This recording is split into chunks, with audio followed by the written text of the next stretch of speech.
तो comparison comparison between isothermal and adiabatic curve.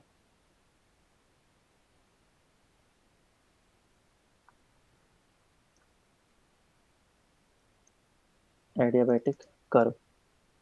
Sir तो हाँ बोलो।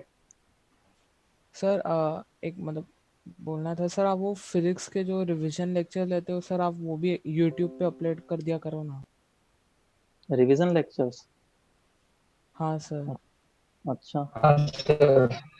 11th के जो भी आप लेते हो, मतलब एडवांस वाले बैच के बच्चों के लिए। एडवांस वाले का। हाँ सर, ओके रिवीजन मतलब। ठीक है फिर तो। हाँ तुम लोग का तो क्लास चल ही रहा है ना रिवीजन का। सर चलो तो अपन स्टार्ट करते हैं। Comparison between isothermal and adiabatic curve. तो इसमें कंपैरिजन किस तरीके से करेंगे, जैसा कि हमने लास्ट क्लास में पढ़ा था कि जो पॉलीट्रॉपिक प्रोसेस होता है, उस पॉलीट्रॉपिक प्रोसेस में P we raise to power N is equal to constant से हम लोग डिफाइन करते हैं। और इसमें एन का वैल्यू अगर हो जाता है हमारा 0, तो ये हमारा कौन सा प्रोसेस बन जाता है? P is equal to constant, जिसको हम लोग बोलते हैं आइसोबैरिक प्रोसेस। और दूसरा, अगर n इज इक्वल टू इसमें हम लोग पुट कर लेते हैं 1, तो ये हमारा कौन सा प्रोसेस बन जाता है? हमारा PV is equal to constant. Last class में ये पढ़ा रखा है, यूट्यूब पे भी लेक्चर अपलोडेड है। Isothermal isothermal process. और थर्ड जो है, that is n is equal to, अगर मैं इसमें गामा पुट कर लूं, तो गामा में 3 वेरिएंट आते हैं, है ना। गामा का 3 वेरिएंट है। क्या क्या है अगर ध्यान से देखेंगे तो? एक तो है मोनोएटॉमिक, दूसरा है डायटोमिक, और एक है पॉलीएटॉमिक। तो mono atomic, diatomic and polyatomic. Polyatomic को बेसिकली ट्राइएटॉमिक भी बोलते हैं, लेकिन ठीक है, तुम ट्राइएटॉमिक बोलो या फिर पॉलीएटॉमिक बोलो, बात एक ही है। तो गामा का वैल्यू बताओ, मोनो के लिए कितना होगा, डाया के लिए और पॉली के लिए कितना होता है? बोलो मोनोएटॉमिक के लिए, याद है क्या? 5/3। 5 बाई 5/3। 3। और डाया के लिए 7/5। 7/5। 7.5 7/5। एंड पॉली के लिए 4/3। 4/3 4/3। ठीक है, अब इसके वैल्यूज को देख लेते हैं। 5/3 कितना होता है बोलो? 1.67। 1.67 1.67 अप्रोक्सीमेटली। 7/5 कितना? 1.4 1.4। 1.4। 4/3 कितना?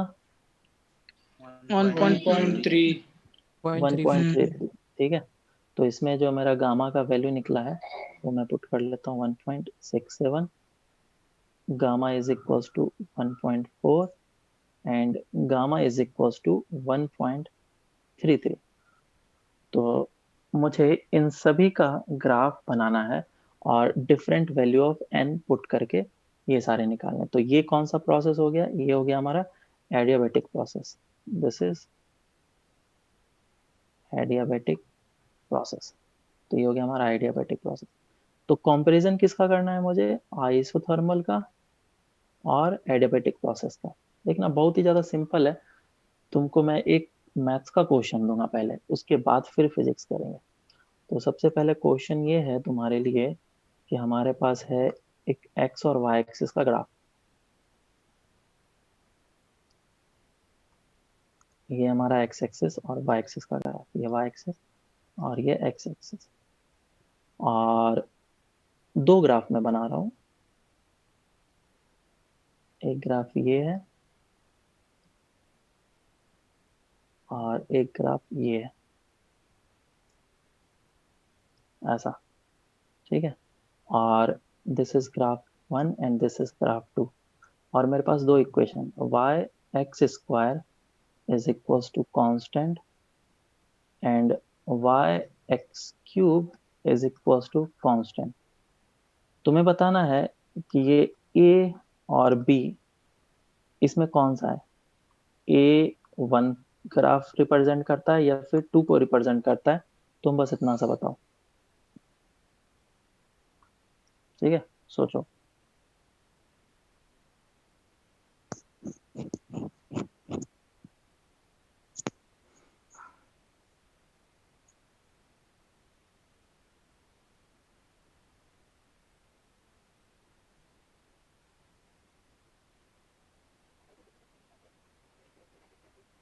सर A1 को रिप्रेजेंट। ए वन को रिप्रेजेंट कर रहा है, ओके, देखते हैं। हाँ सर, A1 को represent।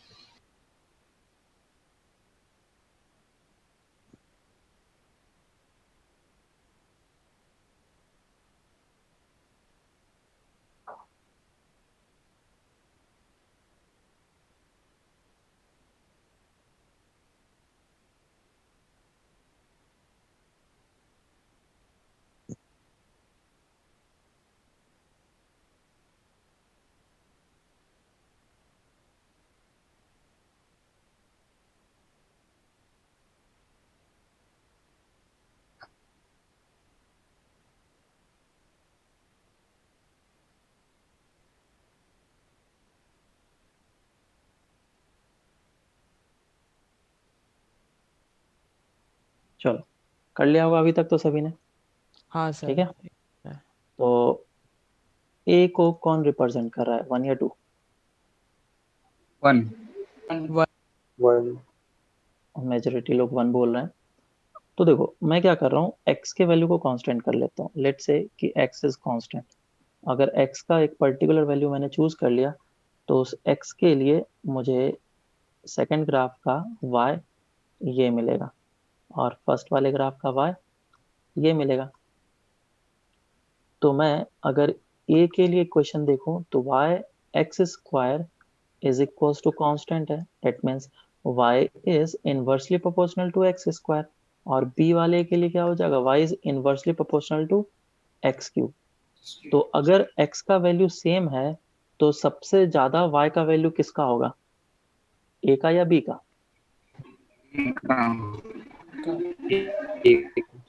a का ज्यादा होगा, है कि नहीं? मान लो x इज इक्वल टू 5 है, तो 1/5 स्क्वायर एंड 1/5 क्यूब, ये है y1 और ये है y2, कौन बड़ा है? y1 is greater than y2। That means a जो है ये होना चाहिए और ये b जाना होना चाहिए, और a का वैल्यू ज्यादा होना चाहिए। दैट मीन्स ये जो वन वाला ग्राफ है इसको रिप्रेजेंट कर रहा है। तो one graph represents a and second graph represents b, ठीक है क्या?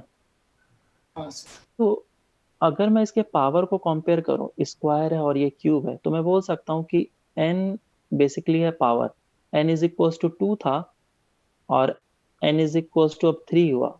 तो मैं पावर को जैसे बढ़ाते जाऊंगा तो ग्राफ जो है वो नीचे जाते जाएगा, हाँ या ना? Yes sir. ग्राफ नीचे शिफ्ट करते जाएगा। तो एक बेसिक आइडिया मैंने लगा लिया कि हाँ n का वैल्यू अगर बढ़ेगा तो वो कर्व नीचे होगा। अब ये हमारा मैथ्स काम कंप्लीट हो गया। अब फिजिक्स पे आते हैं।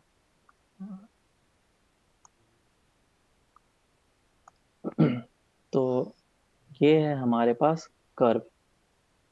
तो देखो दो तरीके के कर्व हमारे पास पॉसिबल हो सकते हैं। पहले तो कर्व बना लेते हैं, है ना, फिर अपन समझते हैं क्या पॉसिबल है। तो एक कर्व है हमारे पास जिसमें n इज इक्वल टू 1 है, जो कि आइसोथर्मल है। मतलब p v raise to power 1 is equal to constant. और दूसरा कर्व है जिसमें n is equal to gamma है, जिसको हम लोग एडियाबेटिक बोलते हैं। p v raise to power gamma is equal to constant. क्या गामा का वैल्यू ऑलवेज ग्रेटर देन 1 है ना? तो अगर मैं दो कर्व बनाऊं, एक ऐसा और एक ऐसा, तो बताओ ये वाला कर्व किसका होगा, फर्स्ट वाला, आइसोथर्मल या एडियाबेटिक? आइसोथर्मल। Determine. n का वैल्यू छोटा तो वो ऊपर होगा, so this will B isothermal. Thermal. और ये सेकंड वाला कर्व किसको रिप्रेजेंट करेगा? एडियाबैटिक। लेकिन अगर ध्यान दें तो गामा का 3 वैल्यू होता है, तो यहाँ पे भी 3 कर्व आएंगे। दूसरा बात ये भी ध्यान देना है कि तुम पीवी का जो डायग्राम बना रहे हो उसमें कंप्रेशन हो रहा है या फिर एक्सपांसन हो रहा है। अगर एक्सपांसन होगा तो इस तरफ जाएंगे, और अगर कंप्रेशन होगा तो इस तरफ जाएंगे। तो मैं एक एक करके चेक करता हूँ और फिर वर्क डन को चेक करूंगा। ठीक है, हमारा मेन मोटिव क्या है? वर्क डन को चेक करना। तो first is case 1। First one is, अगर हमारा एक्सपांसन प्रोसेस हो रहा है तो if volume of the system is increasing. ठीक है, अगर सिस्टम का वॉल्यूम इंक्रीज कर रहा है तो फिर हम लोग किस तरीके से कंपेयर करेंगे? तो बहुत ही सिंपल, मैं इस जगह पे ग्राफ बना रहा हूँ, ये ऐसा, pressure versus volume, pressure versus volume का। तो क्योंकि एक्सपांसन हो रहा है तो मैं एक ही स्टेट से चलूंगा। मेरे पास एक स्टेट था, कंटेनर था, कंटेनर में कोई गैस रखा हुआ था, पिस्टन से बंद किया हुआ था, और इसका इनिशियल स्टेट था pressure p naught, v naught and t naught temperature. Basically दो को डिफाइन कर दो तो थर्ड तो ऐसे ही डिफाइन हो जाता है। और इसको मैं एक फाइनल स्टेट में लेकर के जा रहा हूँ, फाइनल स्टेट, और ये था इनिशियल स्टेट में। तो इस फाइनल स्टेट में ले जाने का मेरे पास बहुत सारे तरीके हैं। क्या क्या तरीके हैं? या तो तुम आइसोथर्मल प्रोसेस करके इसको एक्सपांड कराओ, या तो तुम इसको एडियाबैटिक प्रोसेस के थ्रू इसको एक्सपांड कराओ, है ना? वॉल्यूम को इंक्रीज कराना है बेसिकली, वॉल्यूम इंक्रीज करा। तो ये जो प्रोसेस है ढेर सारे हो सकते हैं। तो मैं अगर आइसोथर्मल प्रोसेस चूज करूंगा तो आइसोथर्मल प्रोसेस में हमारा जो ग्राफ होगा वो ऐसा जाएगा, ऐसा। सो दिस इज आइसोथर्मल प्रोसेस, और ये था हमारा इनिशियल स्टेट। तो यहाँ पे प्रेशर एंड वॉल्यूम कुछ दिया गया था, और क्योंकि एक्सपांसन प्रोसेस तो एरो इस तरह जाएगा। उसके बाद फिर हमारा आता है एडियाबैटिक प्रोसेस। तो इसको मैं लिख देता हूँ इसमें, n is equals to 1 and this is isothermal process, isothermal process. Next is adiabatic process. तो मैंने क्या बताया था, जैसे जैसे n का वैल्यू बढ़ते जाएगा ग्राफ जो है वो नीचे शिफ्ट हो जाएगा। अच्छा, अगर मैं यहाँ पे 3 ग्राफ बनाऊंगा, ये 1 और ये 2 और ये 3, तो तुम मुझे बताओ सबसे ऊपर वाला जो ग्राफ है ट्राई एटॉमिक। किसके लिए है? वो मोनो, डाया, पॉली, किसके लिए है सबसे ऊपर वाला? पॉली के लिए। n का वैल्यू 1, फिर n का वैल्यू कितना हो सकता है? 1.33, 1.3। फिर n का वैल्यू 1.4, फिर n का वैल्यू 1.67। 1.6। ऐसा होना चाहिए। अब क्या बिल्कुल इंक्रीज हो रहा है n का वैल्यू? तो ग्राफ बिल्कुल नीचे शिफ्ट होते जाना चाहिए। तो इसमें हो जाएगा n इज इक्वल्स टू 1.33। तो 1.33 किसके लिए था? पॉलीएटॉमिक, है कि नहीं? Yes, sir. 4/3 था ना पॉलीएटॉमिक। Yes, sir. नेक्स्ट दूसरा किसका होगा? n इज इक्वल्स टू 1.4, और ये किसका होगा?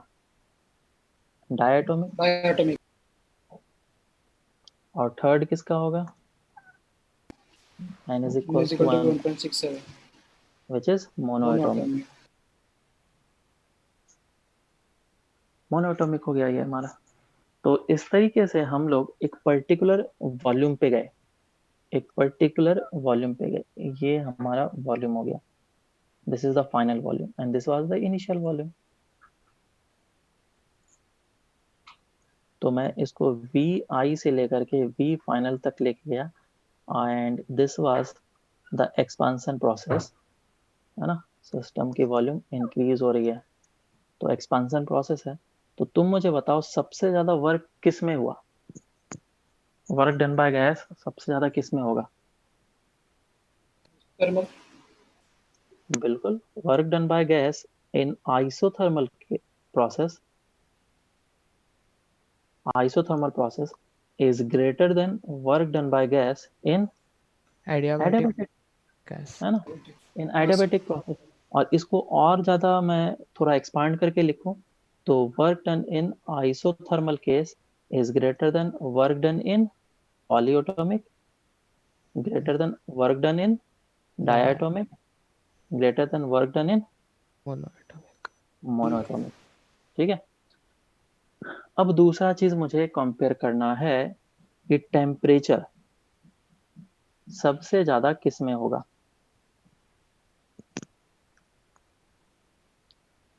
मैं इस स्टेट से इस स्टेट से इस स्टेट में गया, कितने प्रोसेस से, एक दो तीन चार, टोटल फोर प्रोसेस से गया। तो इन चारों प्रोसेस में से मुझे टेम्परेचर को रैंकिंग करना है, सबसे ज्यादा टेम्परेचर किसका होगा और सबसे कम किसका होगा। सबसे सोचो ज्यादा काफी। का किसको? आइसोथर्मल। रीजन? सब प्रेशर सबसे कम डिक्रीज हो रहा है वो उसमें। मुझे क्या पीवी का मल्टीप्लिकेशन चेक करना है? क्यों? क्योंकि पीवी इज इक्वल टू होता है एनआरटी। अगर पीवी का मल्टीप्लिकेशन सबसे ज्यादा तो टेम्परेचर उसके लिए सबसे ज्यादा, है ना। वॉल्यूम तो हर एक के लिए सेम है। अब तुम पी को चेक कर लो, तो पी को अगर चेक करेंगे तो ये होगा P4 आइसोथर्मल, उसके नीचे फिर पी दूसरा होगा, फिर उसके नीचे पी ये दूसरा होगा, फिर उसके नीचे पी ये वाला होगा। तो सबसे ज्यादा मल्टीप्लिकेशन पीवी का किस में आ रहा है? आइसोथर्मल में, है ना। तो इसीलिए आइसोथर्मल का टेम्परेचर जो होगा वो सबसे ज्यादा, फिर पॉली का, फिर डाया का, और फिर टेम्परेचर मोनो का। तो सबसे कम टेम्परेचर मोनो एटॉमिक गैस अगर लेंगे तो उसके लिए टेम्परेचर का ड्रॉप सबसे ज्यादा होगा। और प्रेशर सबसे कम किस में होगा? ये तो ग्राफ से ही पता चल रहा है, मोनोएटॉमिक। मोनो एटॉमिक, है ना। तो ये हम लोगों ने काफी डेप्थ में अच्छे तरीके से समझ लिया कि हाँ टेम्परेचर और वर्क किस में ज्यादा होगा और किस में कम होगा। अब कॉम्प्रेशन की बात करते हैं। किसी को कोई डाउट है? इसमें समझ में आया होगा अच्छे से। चलो हाँ नेक्स्ट, क्या डाउट है? नहीं सर समझ आया। अच्छा वो उसमें वो हाँ, if the volume of the system decreases, तो अगर सिस्टम का वॉल्यूम डिक्रीज होगा तो ये हो गया कंप्रेशन प्रोसेस, है ना। सर सेकंड कैसे हुआ ना? हाँ ये केस सेकंड है, सेकंड केस। तो कंप्रेशन प्रोसेस देखना चाहते हैं। अब तो आई थिंक ये इजी हो जाएगा। This is pressure and this is volume. याद करो जब हम लोगों ने ग्राफ बनाया था तो ग्राफ ऐसा बना था, ये ऐसे और ये ऐसे, है ना। ये n इज इक्वल टू 1 है और ये n ग्रेटर देन 1 है। तो यहां से स्टेट से स्टार्ट हुआ था, this was the expansion and this was the compression process, है ना। तो तुम मुझे बताओ इस बार सबसे नीचे वाला जो ग्राफ होगा वो कौन सा होगा और सबसे ऊपर वाला ग्राफ कौन सा होगा? नीला n इक्वल्स टू नीचे 1 वाला है वो, है ना, मुझे सेम वॉल्यूम तक जाना है तो थोड़ा सा अच्छे तरीके से बनाना पड़ेगा, नहीं तो। ये रहा सेम वॉल्यूम।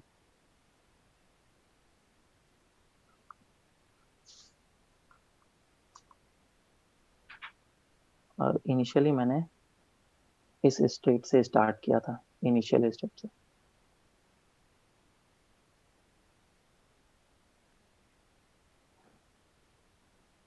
एक ग्राफ बना, ये दूसरा,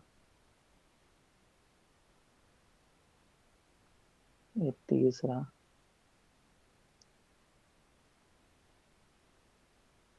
और ये चौथा। तो ये कर्व थोड़ा ऊपर जाता है, लेकिन क्योंकि मैं इस पे बना रहा हूँ तो ढंग से बन नहीं रहा। तो फर्स्ट वाला जो होगा वो n इज इक्वल्स टू 1 को करस्पॉन्ड करेगा, 1 विच will B isothermal. isothermal and ये जो ग्राफ होगा ये किसको करस्पॉन्ड करेगा, n इज इक्वल्स टू 1.4 3 4 1.33, 3 है ना। सॉरी ये 3 3 किसको होगा, पॉलीएटॉमिक। हाँ सर हाँ सर और फिर ये किसको करस्पॉन्ड करेगा, n is equals to 1.4 1.4 1.4 which is diatomic diatomic diatomic. और ये लास्ट वाला जो होगा वो n is equals to 1.67 1.6 1.67 which is monoatomic monoatomic. अब तुम आराम से देख करके बता सकते हो कि एरिया अंडर द कर्व किसका ज्यादा है, और उसके हिसाब से अगर मैं वर्क कंपेयर करूं तो work monoatomic done by gas, monoatomic ध्यान से सुनना, मुझे मैग्नीट्यूड चाहिए। Work done by gas, isothermal and adiabatic पहले कंपेयर करेंगे।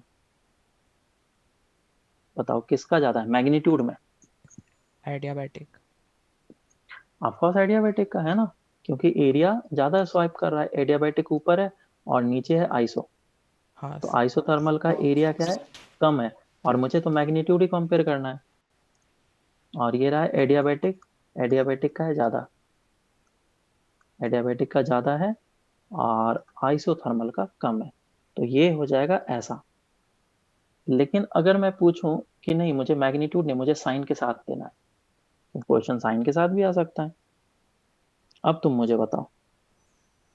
आइसोथर्मल का isothermal ये गैस के कारण से, सराउंडिंग के कारण से पूछा जाएगा तो साइन हमारा चेंज हो जाएगा।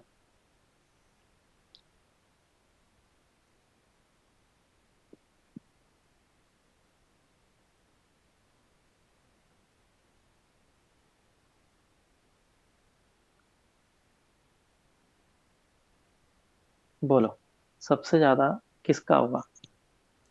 आइसोथर्मल माइनस साइन को इंक्लूड करेंगे तो हाँ फिर हमारा ऐसा होगा। किधर गया, ये रहा, ये ऐसा, हाँ सर है ना।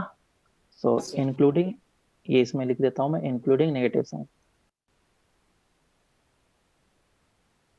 Including negative sign. तो अब तुम मुझे बताओ, क्या ये जो हमारा रिलेशन है, मतलब ग्रेटर देन वाला, इंक्रीजिंग डिक्रीजिंग ऑर्डर जो भी बोलो, क्या वो एक्सपांशन और कंपैरिजन का सेम है एग्जैक्ट। हाँ अरे सर हाँ, हाँ है ना, सर है हाँ ना। सर इ- इसमें भी देखो यही आया था रिलेशन, है कि नहीं। हाँ सर यहाँ तो पॉजिटिव था तो मैग्नीट्यूड ही चल रहा था, लेकिन यहाँ पे साइन के साथ है और रिलेशन क्या है, सेम। तो तुम्हें इस चीज को नोट करना होगा या फिर ध्यान में माइंड में रखना होगा कि हाँ ये साइन के साथ है, रिलेशन दोनों में सेम यूज करेंगे तो साइन के साथ। नहीं तो तुम फटाक से उस टाइम पे ये ग्राफ ड्रॉ कर लेना, और इस ग्राफ को ड्रॉ करके तुम चेक कर सकते हो। तो इसमें एक चीज और चाहो तो मैं इसमें ऐड कर सकता हूँ। ऐड क्या करना है, बेसिकली वो छोटा सा चीज है कि अगर तुम्हारा n इज इक्वल्स टू 1 है तो n इज इक्वल्स टू 1 के लिए कौन सा प्रोसेस हो जाता है हमारा, आइसोथर्मल। isothermal है ना। तो अगर वो आइसोथर्मल है तो वो जो होगा लाइन ऐसा होगा।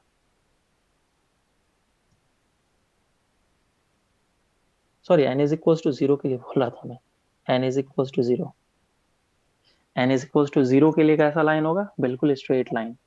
और ये कौन सा प्रोसेस था हमारा, pressure constant isobaric. Pressure constant, iso baric.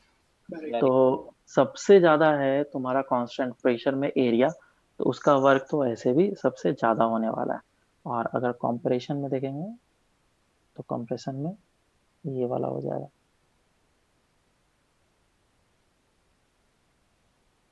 ये ऐसा, ये डायरेक्शन है, और ये n इज इक्वल टू 0।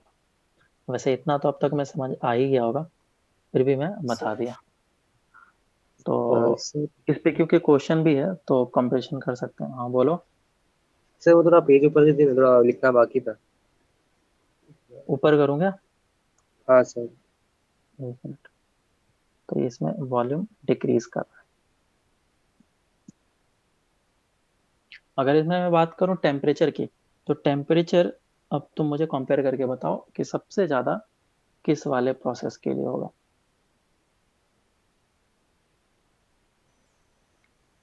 सब मोनो। और कोई?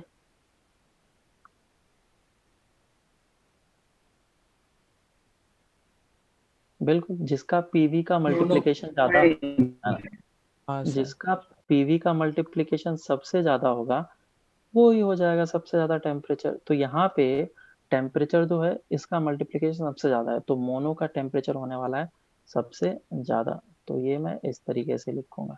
लेकिन जब एक्सपांसन प्रोसेस हो रहा था तो एक्सपांसन में सबसे ज्यादा टेम्परेचर किसका हो रहा आइसो। था? आइसोथर्मल का, है ना? हाँ तो सर। तो अगर मैं कंप्रेस करता हूँ तो टेम्परेचर बढ़ जाता है। मैं एक एग्जांपल दे सकता हूँ, जैसे कि मान लो तुम्हारे पास एक पंप है। पंप जानते हो? कभी साइकिल वाइकिल में हवा डाला है क्या खुद से पंप से? हाँ हाँ सर। हाँ हाँ हाँ, सर। बहुत लोगों को तो चांस नहीं मिला होगा डालने का लेकिन फिर भी जिसने डाला होगा, वो जब पंप हम लोग करते हैं बहुत जोर जोर से और उसको अचानक से कंप्रेस करते हैं ना, पंप डालने के लिए पिस्टन को अचानक से कंप्रेस करना पड़ता है, ये इतना सा होता है। और इस पे प्रेशर डाल करके अचानक से इस गैस को कंप्रेस करते हैं। और ये प्रोसेस को हम लोग रेपिडेटली करते हैं, और इधर से ये लगा होता है और ये टायर में जाता है ये चीज। तो या इसमें हवा बढ़ते रहता है। तो यहाँ पे ये प्रोसेस हो रहा है। तो इस प्रोसेस में तुमने क्या करा, गैस को कंप्रेस कर दिया। तो गैस का कंप्रेशन हुआ और इंस्टेंटेनियस प्रोसेस था, तो हीट एक्सचेंज करने का टाइम नहीं मिला। तो मैं बोल सकता हूँ लगभग लगभग एडियाबेटिक प्रोसेस है। तो इसमें टेम्परेचर जो होता है इंक्रीज हो जाता है। और देखो तुम्हारे जो साइड वाले वॉल्स होते हैं उसको टच करके देखना, वो गर्म हो जाता गर्म होता है। हाँ सर। हाँ सर। है, हीटअप हो जाता है पंप भी ना? होता है, पंप भी गर्म हाँ, हो जाता है। हाँ पंप गर्म हो जाता है, वही है बेसिकली। आउटर सरफेस मेटल का होता है ना, तो वो गर्म हो जाता है। तो ये तुम समझ सकते हो कि हाँ ये जो प्रोसेस हो रहा है, और इस प्रोसेस में टेम्परेचर जो है वो इंक्रीज हो जा रहा है। अब गैस के बारे में तो मैं कमेंट नहीं कर सकता हूँ, लेकिन हाँ टेम्परेचर जरूर इंक्रीज हो रहा है। आइसोथर्मल में क्या होना चाहिए, इनिशियल टेम्परेचर और फाइनल टेम्परेचर सेम होना चाहिए। लेकिन 25 डिग्री सेल्सियस से स्टार्ट करा था पंप करना, अब उसका टेम्परेचर बढ़ करके 30 डिग्री सेल्सियस तो जरूर हो चुका है। क्लियर है क्या? हाँ सर। हाँ। Yes sir. तो ये एक सिंपल सा मैंने एग्जांपल दे दिया तुम लोग को।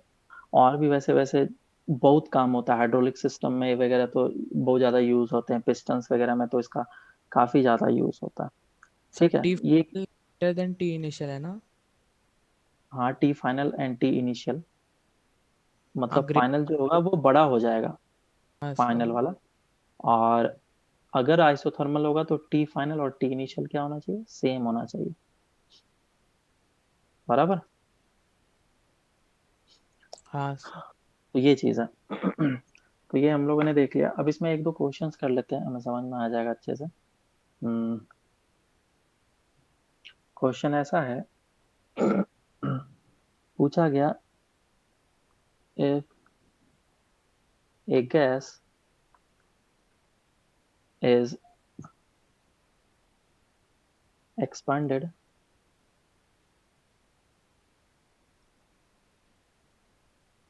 adiabatically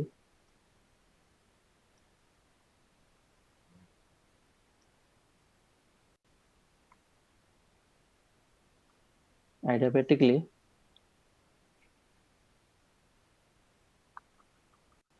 then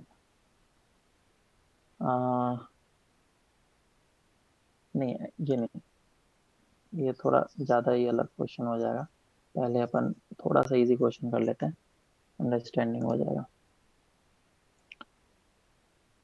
क्वेश्चन दिया गया, A monoatomic gas follows the relation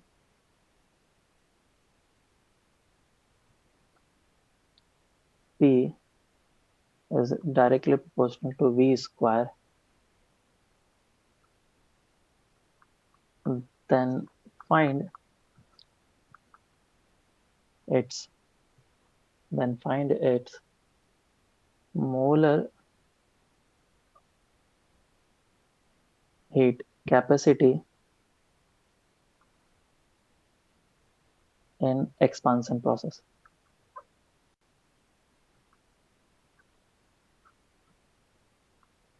निकालो, सॉल्व करो।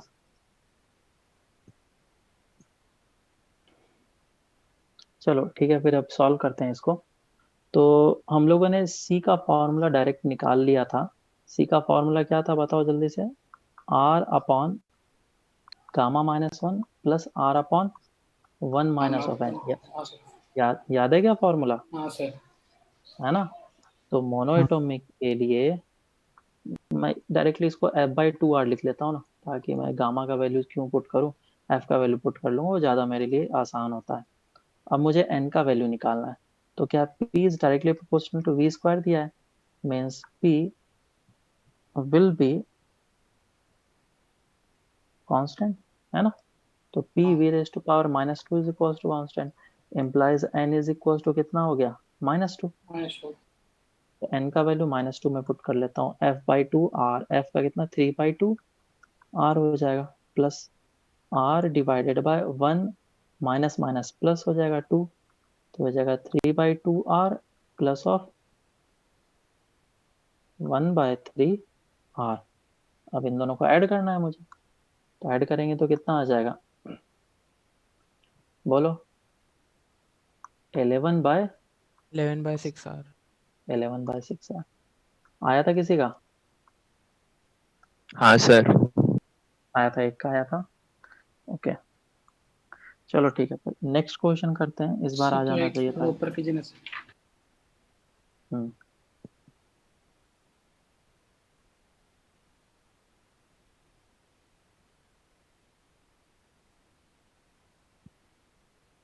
नोट कर लिया? एक मिनट।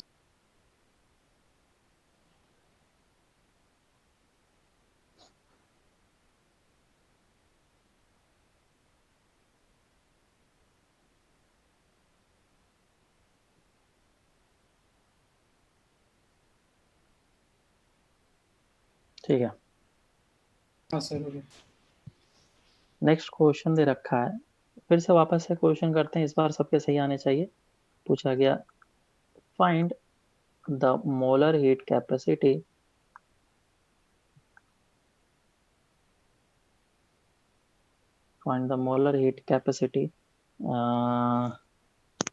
स्पेसिफिक हीट कैपेसिटी निकालना है इस बार, मोलर नहीं।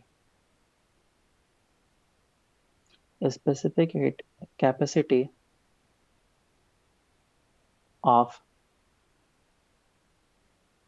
H2 गैस, ठीक है, H2 gas, if it is taken through a process given by V square is directly proportional to T cube। Solve करो। तो इस बार तुम्हें क्या निकालने के लिए बोला गया, स्पेसिफिक हीट कैपेसिटी। तो बेसिकली तुम्हें S निकालना है, तो तुम्हें S और C में रिलेशन पता होना चाहिए। C इज इक्वल टू क्या होता है, S इंटू M, है ना, where capital M is the molar mass of the gas. अब ये H2 दे रखा है, तो H2 कौन सा गैस होगा, मोनोएटॉमिक या डायटोमिक या पॉलीएटॉमिक? डायटोमिक। डायटोमिक, है ना, तो ये H2 हो गया डायटोमिक। अब इधर दे रखा है V square directly proportional to T cube, तो मुझे इसको कन्वर्ट करना पड़ेगा, तो V square directly proportional to T को मैंने चेंज कर लिया, PV is equal to NRT से, PV is equal to NRT होता है, बराबर। तो कितना आ जाएगा हमारा, टी को प्लेस करेंगे तो पी वी के पावर क्यूब हो जाएगा। बाकी जो कांस्टेंट था वो तो कांस्टेंट में रह जाएगा, उसको निकाल ही दो। तो कितना बन गया ये, directly proportional to p cube v cube, और ये वी स्क्वायर कटेगा, एक बचेगा। तो p cube v is constant, kind of ऐसा बोल सकता हूँ। तो क्या हो जाएगा, p we raise to power 1/3 is हाँ कांस्टेंट, है ना। तो इधर से मेरे पास आया एन का वैल्यू इज 1/3। अब हम लोग को काम करना है, सी का वैल्यू निकालना है। सी इज का फॉर्मूला क्या होता है, सी is equal to F by 2r by 2 RT. Plus of r divided by 1 minus of n। तो ये है तुम्हारा डायटोमिक, डायटोमिक के लिए 5/2r plus r divided by 1 minus of n, n का वैल्यू कितना है 1/3, पुट कर लो 1/3, ये हो जाएगा 5/2r प्लस कितना आ रहा है ये बताओ जल्दी से, 3 बाय 3r 3 by 2, कितना 3 by 2 हो गया. 3r 3 by 2.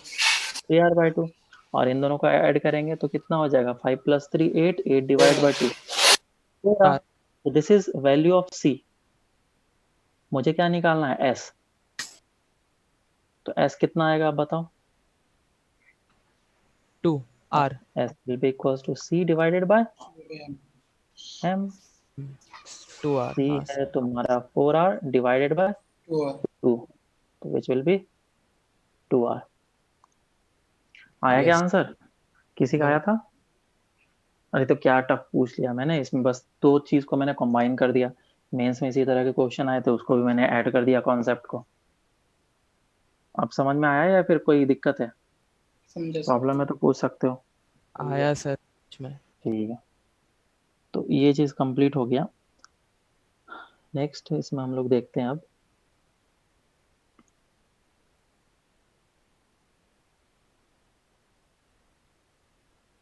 Pitt's and डिलॉन्ग्स law. इसमें बेसिकली क्या है ना, एक सिंपल सा एक्सपेरिमेंट किया गया था, और उसमें सारे एलिमेंट्स के सी के वैल्यू को मेरे मेजर मेंस किया में गया। है. हाँ ये मेंस में, डिलॉन्ग्स एंड पीट्स लॉ।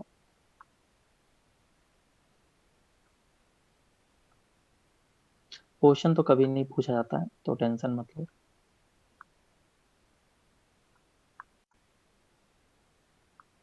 सर रुकिए, PETIT. हाँ PETIT, पीट्स लॉ। तो इसने क्या किया, इसने बेसिकली सभी के सी वैल्यूज को प्लॉट करना स्टार्ट किया। तो उसने सबसे पहले इस तरफ सी रखा और इस तरफ सारे एलिमेंट्स लिए, ठीक है। और सभी एलिमेंट्स के उसने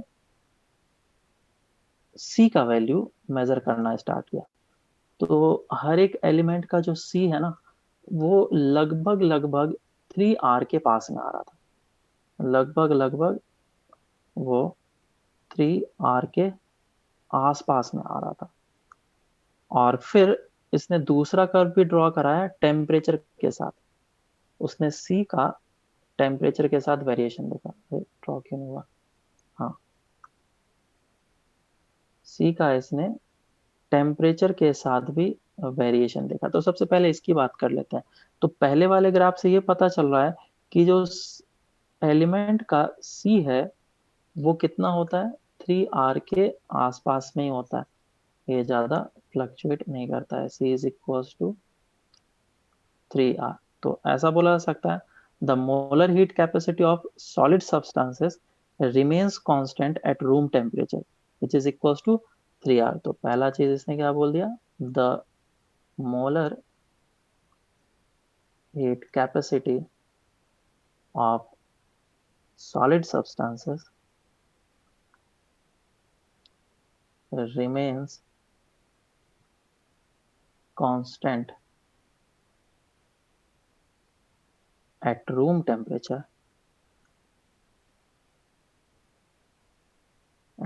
temperature which is equals to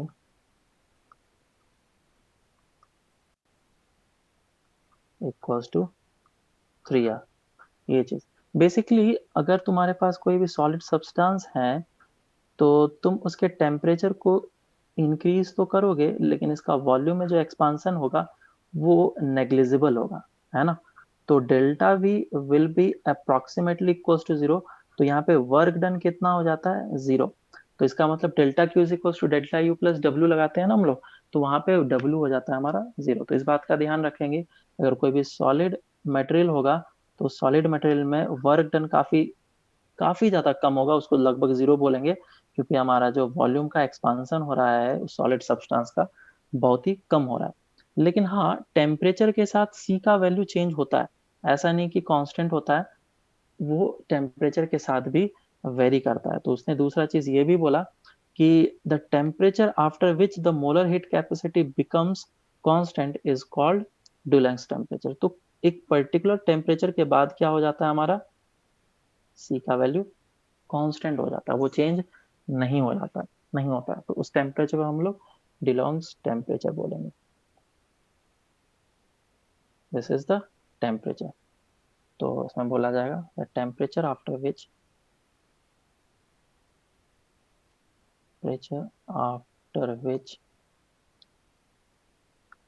molar heat capacity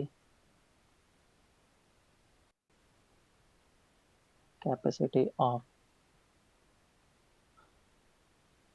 substances becomes constant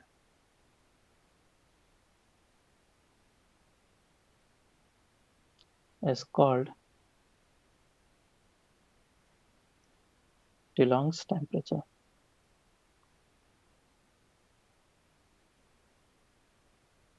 ठीक है, तो एक पर्टिकुलर टेम्परेचर के बाद क्या हो जाता है, हमारा मोलर हीट कैपेसिटी कांस्टेंट हो जाता है और उसका चेंज काफी कम होता है। तो टेम्परेचर पे ये वेरी करता है, ऐसा नहीं कि वेरी नहीं करता है, वेरी करता है, लेकिन एक फिक्स टेम्परेचर के बाद ये कांस्टेंट हो जाता है। तो उस टेम्परेचर को हम लोग डिलॉन्ग्स टेम्परेचर बोलते हैं। बस इतना सही चीज है डिलॉन्ग्स एंड पीप्स लॉ। तो ये बेसिक सा चीज था जिसको मैंने तुम लोग को बता दिया। कोई दिक्कत? तो ये अब हम लोग का हो गया। नेक्स्ट हम लोग आगे करते हैं, इसमें कुछ क्वेश्चंस मैं तुम लोग को दे रहा हूँ, मुझे क्वेश्चंस के आंसर्स दो। बोलो क्या बोल रहे हो, आवाज नहीं आ रही है तुम्हारी। ऊपर लिखने का है। करते हैं, तो क्वेश्चन दिया हुआ है, कुछ क्वेश्चंस हैं तुम्हें करना है। पूछा गया find the work done in following processes. Find the work done in following processes.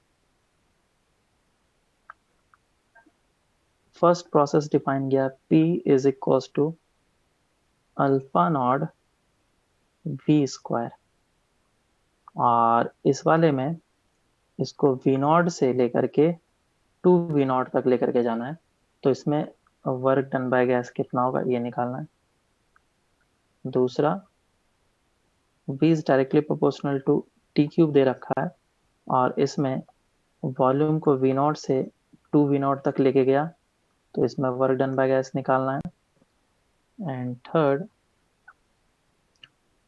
P square is directly proportional to T cube दे रखा है, और इसके लिए निकालना है अगर टेम्परेचर को टी नॉट से लेकर के टू टी नॉट तक लेके गया तो वर्क डन बाय गैस कितना होगा।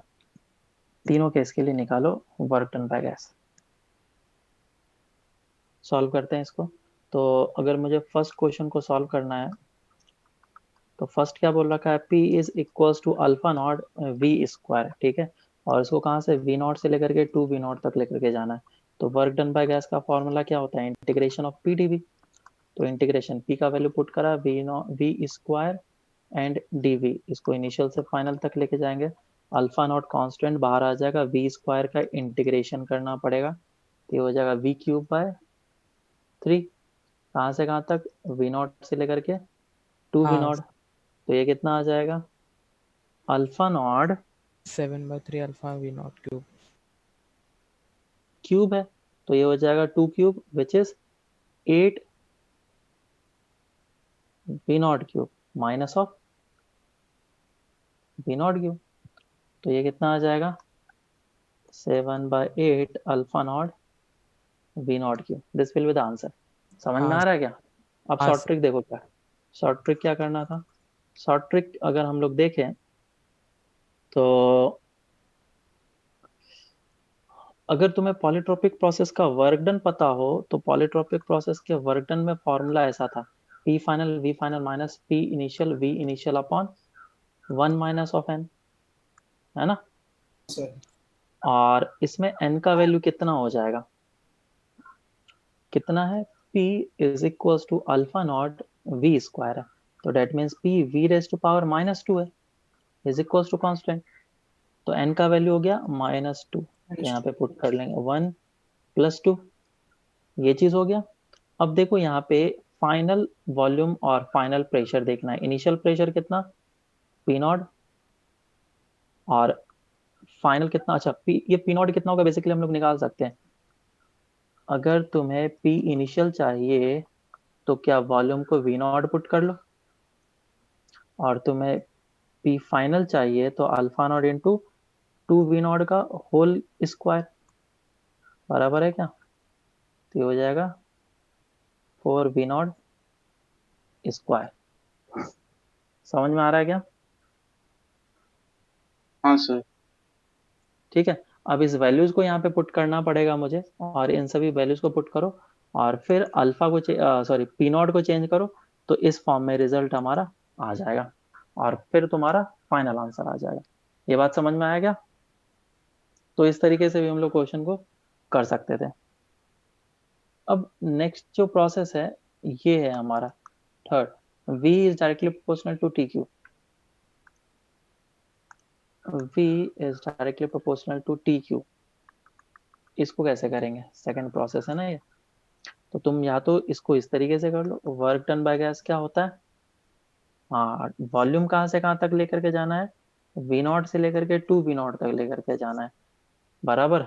तो मुझे इसमें वॉल्यूम दे रखा है, तो तुम एन आर डेल्टा टी कर लो, और फिर उस वाले से फॉर्मूलेस लगा दो, या फिर तुम p final v final minus p initial v initial upon 1 - of n का फॉर्मूला डायरेक्ट लगा दो।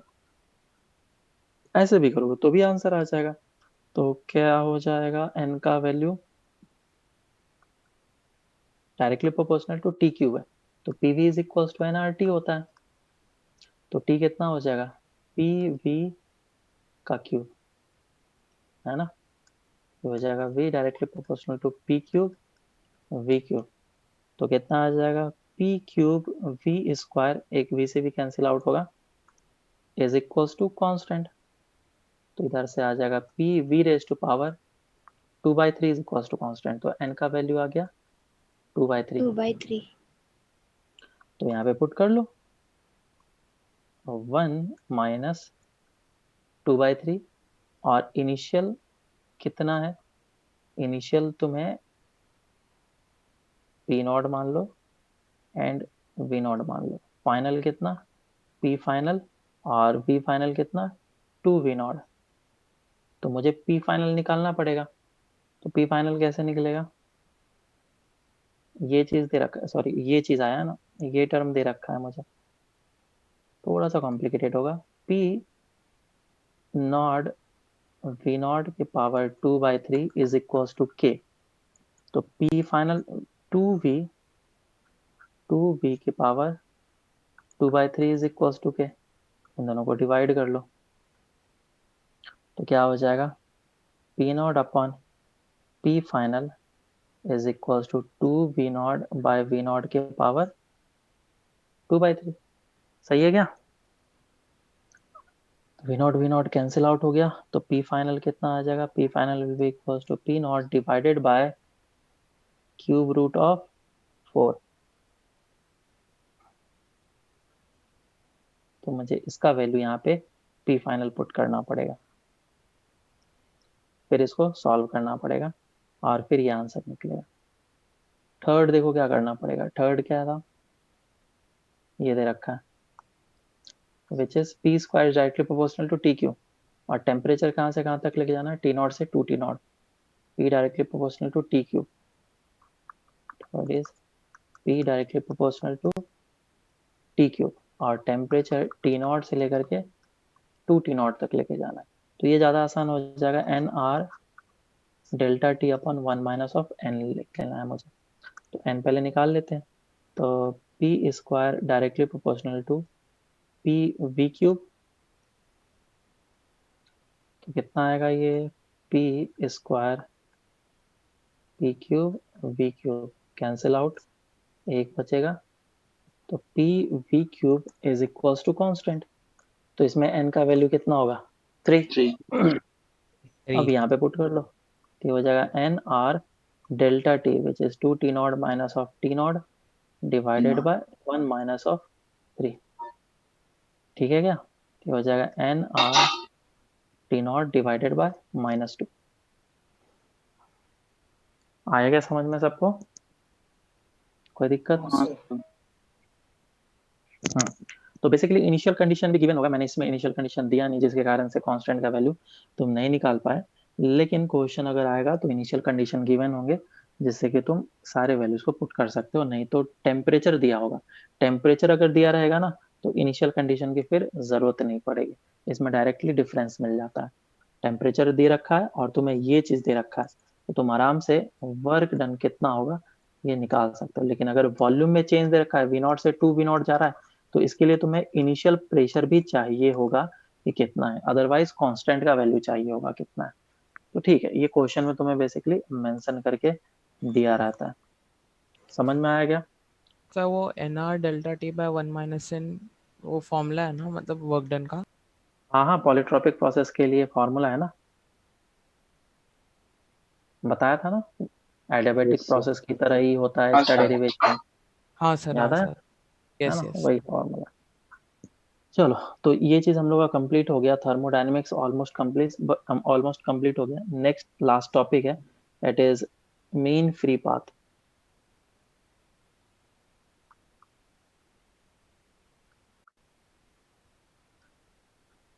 मीन फ्री पाथ जिसका डेरिवेशन में कराऊंगा बोला था मैंने। तो मीन फ्री पाथ क्या होता है, इसके बारे में कुछ बताया क्या, पता है क्या कुछ।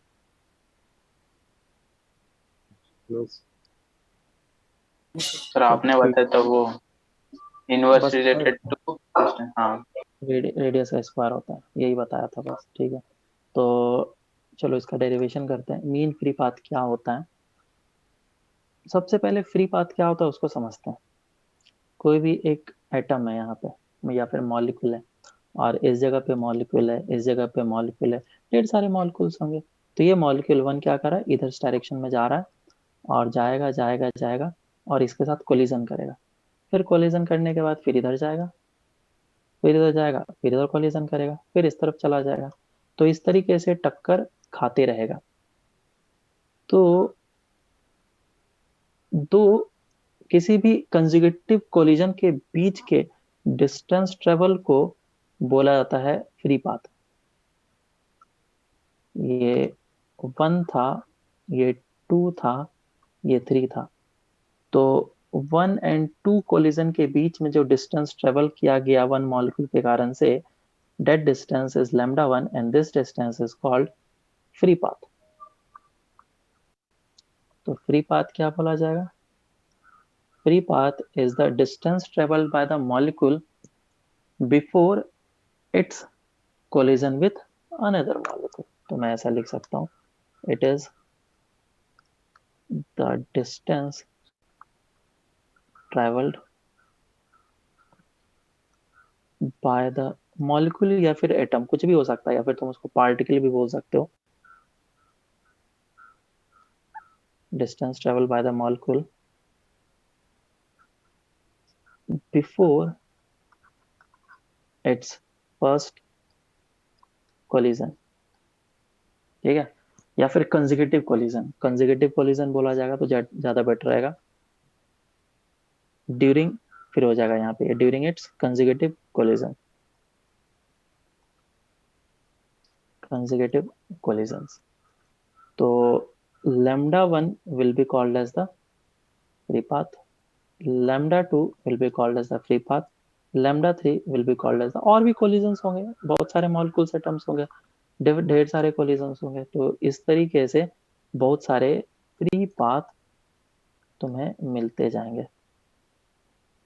और इन सभी कंसेक्यूटिव कोलिजन्स के बीच में लगने वाला जो टाइम है उसको टाउ बोलते हैं, और इस टाउ को बोला जाता है relaxation time. This tau is called relaxation time.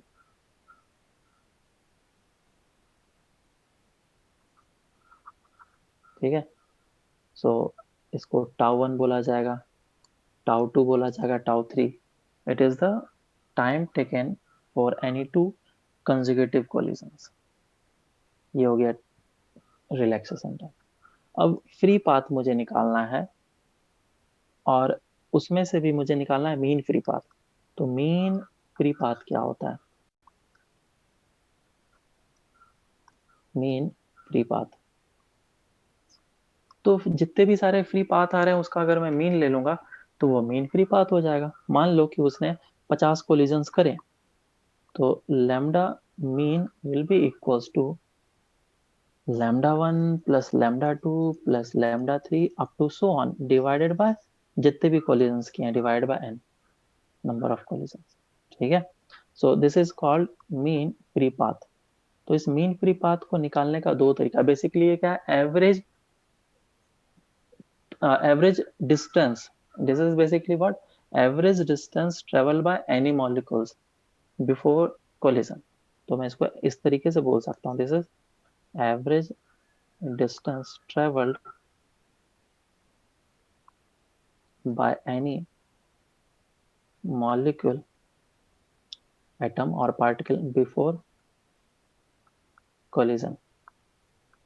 ठीक है, तो मुझे इसी चीज को लेमडा मीन को निकालना है कि कितना होगा, लेकिन इस तरीके से नहीं निकाला जाएगा, क्योंकि हर एक मॉलिक्यूलर लेवल पे जाकर के एक डिस्टेंस को मेजर कर पाना मुश्किल है। तो इसको मैथमेटिकल फॉर्म में दूसरी तरीके से हम लोग निकालेंगे कि कोलिजन्स किस तरीके से हो रहे हैं।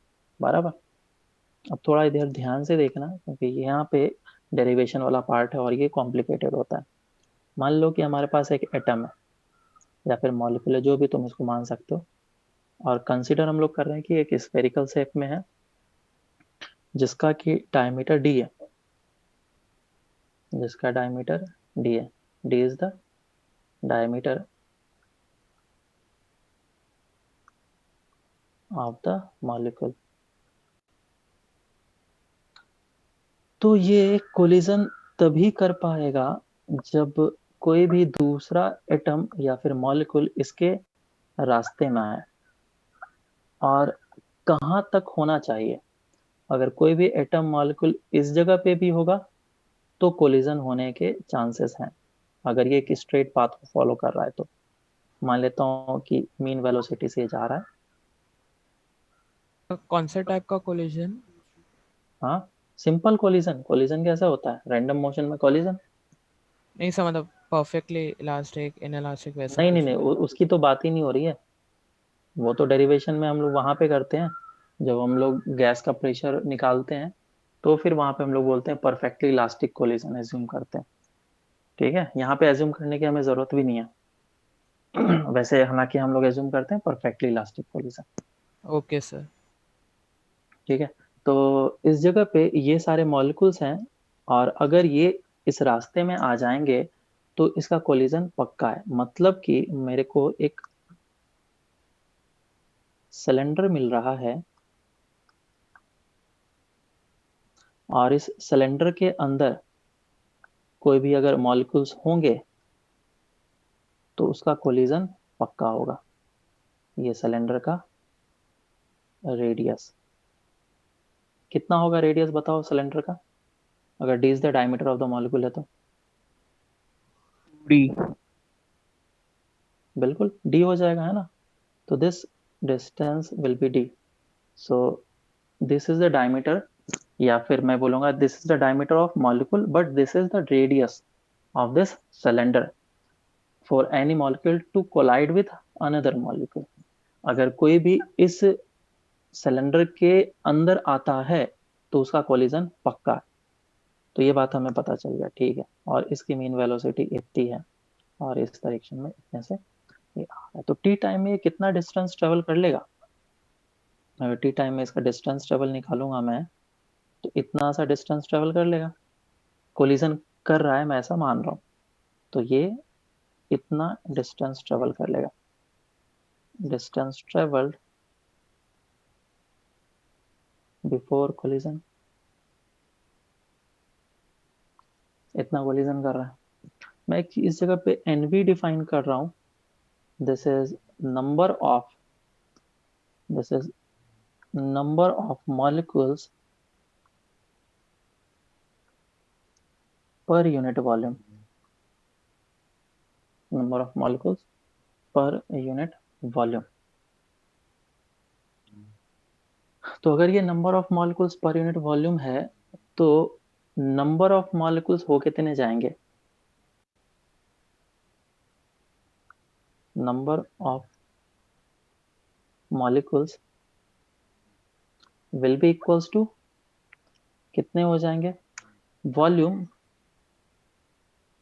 इनटू एनवी, जिसके साथ कोलिजन्स हो रहे हैं, है ना। तो ये नंबर ऑफ हाँ सर। मॉलिक्यूल्स क्या क्या बता रहा है? बेसिकली नंबर ऑफ कोलिजन्स बता रहे हैं, है ना। तो इसको मैं अभी वापस से लिखता हूँ। वॉल्यूम कितने हो जाएंगे बताओ जरा सा। अगर इस सिलेंडर का वॉल्यूम देखूंगा मैं तो कितना हो जाएगा? This area into this length which is V T, और एरिया कितना हो जाएगा? Pi D square. तो ये हो जाएगा pi D square into VT। V में इंटू टी, ठीक है। और ये एन वी साथ में मल्टीप्लाइड है। तो ये चीज आ गया हमारे नंबर ऑफ मॉलिक्यूल्स। अब मुझे निकालना है कि कोलिजन क्या होगा, मीन फ्री पाथ एस्टिमेट कितना होगा। तो मीन फ्री पाथ एस्टिमेटेड बोलूंगा मैं इसको, ठीक है, जो हम लोग अभी कैलकुलेट कर रहे हैं। Estimated will be equals to distance upon जितने भी मॉलिक्यूल्स आ रहे हैं, डिस्टेंस अपॉन ये नंबर ऑफ मॉलिक्यूल्स। तो एवरेज डिस्टेंस मुझे बेसिकली निकल जाएगा कि एक मॉलिक्यूल के साथ कोलिजन करने में कितना एवरेज डिस्टेंस ले रहा है। तो ये डिस्टेंस कितना ट्रेवल किया, this much divided by pi D square into v t into N v. तो ये वी टी कैंसिल आउट हो गया, तो कितना बचा? 1/बाय pi D square into N V. So this is basically mean free path, mean free path estimated. लेकिन जब एक्सपेरिमेंट किया गया तो एक्सपेरिमेंट में क्या मिला मुझे? इसमें एक फैक्टर मिला मुझे, √2 का फैक्टर। जो रियल सॉल्यूशन आया हम लोग के पास एक्सपेरिमेंट के बाद, उसमें एक √2 का फैक्टर मिला, pi D square into N V, ये चीज मिला। एक √2 का फैक्टर लिखा। तो ये √2 का फैक्टर क्यों आया बेसिकली? तो √2 का फैक्टर इसलिए आया है क्योंकि मुझे मीन वेलोसिटी निकालना था, मीन वेलोसिटी लेना था। हमने इसमें एज्यूम क्या करा? हमारा एजम्पशन था कि सिर्फ ये एटम चल रहा है या फिर मॉलिक्यूल चल रहा है और बाकी ये एटम और मॉलिक्यूल रेस्ट पे हैं। हमारा ये एजम्पशन था, लेकिन रियल केस में तो ऐसा एजम्पशन नहीं होता है। तो जब एक्सपेरिमेंट किया गया तो उसमें एक √2 का फैक्टर आता है और इसे बोला जाता है refinement of mean free path. This is what refinement of mean free path.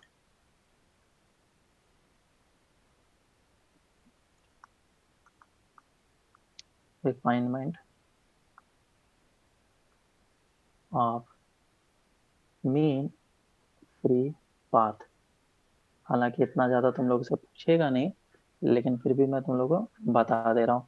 तो यहाँ पे हमारा एजम्पशन जो था कि ये दोनों पार्टिकल रेस्ट पे रहेंगे और सिर्फ ये आगे के डायरेक्शन में चलेगा, तो ये एजम्पशन तो हमारा बिल्कुल ही गलत है। और जब एक्सपेरिमेंट किया जाता है तो वी मीन जो रियल में आता है, relative, v mean relative which will be equals to √2 times of v mean, ये होगा। तो यहाँ पे इसलिए √2 का फैक्टर नीचे लग जाता है। समझ में आ रहा है क्या? हाँ सर। अब मैं एनवी की बात करता हूँ। अब ये एनवी क्या चीज है? एनवी को मैंने बताया, NV is basically what? Number of molecule पर वॉल्यूम पर यूनिट। मॉलिक्यूल पर यूनिट वॉल्यूम। तो मैं इस चीज को निकालने की कोशिश करता हूँ। अगर मेरे पास, तुम मुझे बताना क्या ये मैंने सही लिखा है कि नहीं।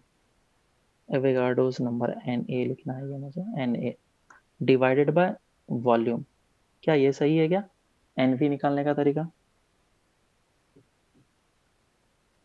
एक मोल में कितने होते हैं? Na नंबर होते हैं। हाँ सर। हाँ sir, number of atoms molecules एक मोल में n होते हैं। अगर सही n नंबर ऑफ मोल, सही है ना? ये चीज हो जाएगा। तो इसको मैं लिख सकता हूँ n इंटू एन ए, और वॉल्यूम कितना हो जाएगा? PV is equal to N R T. PV is equal to N R T से वॉल्यूम क्या लिखूंगा? N are T divided by P. हाँ ये सर, हो जाएगा N R T divided by P. P. तो इसमें ये कैंसिल आउट होगा, तो आंसर कितना आएगा? N A P divided by R T. Clear है क्या? तो अब Yes, sir. अगर मैं इसमें एनवी का वैल्यू पुट करूंगा तो मेरा आंसर अब इस तरीके से चेंज हो जाएगा। So lambda mean will be equals to R T divided by √2 times of pi D square into N A into P into P. So this is the basic formula for lambda mean. और हमें इसमें याद रखना है कि lambda mean is basically inversely proportional to d square. और d के inversely proportional है तो रेडियस के भी इनवर्सली प्रोपोर्शनल हुआ फिर तो, है ना? हाँ और lambda mean is also directly proportional to temperature. क्योंकि इस पे क्वेश्चन आ चुका है तो इस बार तो नहीं आएगा, हो सकता है पूछ ले, लेकिन इस पे आने के चांसेस हैं। और lambda is direct inversely proportional to P, इस पे भी आने के चांसेस हैं। समझ में आया क्या? हाँ sir. Yes sir. Yes sir. तो ये हम लोग का पूरा कंप्लीट हो गया थर्मोडायनेमिक्स। और ये थर्मोडायनेमिक्स कंप्लीट हो गया।